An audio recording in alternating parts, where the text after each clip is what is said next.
ایک دوست ہے جو آپ کے ساتھ کامن چل رہا ہے، جس کے ساتھ آپ ہر چیز شیئر کر سکتے ہیں، جو آپ کے ہر راز سے واقف ہے، اور وہ خدا ہوتا ہے۔ اور دیکھیں،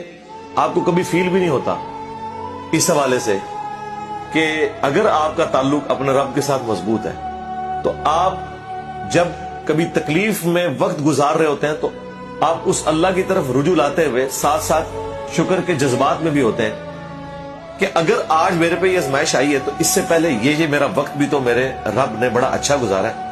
آنے والا وقت بھی انشاءاللہ تعالی بہتر ہو جائے گا۔ یہ جو ایک امید ہے نا انسان کے اندر، یہ بہت بڑی چیز ہے۔ ہر شخص کی زندگی اس طرح کی کئی چیزوں سے عبارت ہے اگر وہ اپنے اوپر غور و تفکر کرے۔ آپ کی زندگی میں کئی ایسے لمحات آئے ہوں گے کہ آپ کہیں گے کہ بس آج کے بعد تو زندگی اب ختم۔ آج آپ ماضی میں ان لمحات کو یاد کریں تو آپ کہتے ہیں نہیں میں بڑی اچھی زندگی گزار رہا ہوں، اس وقت تو لگتا تھا سب کچھ ختم ہو گیا۔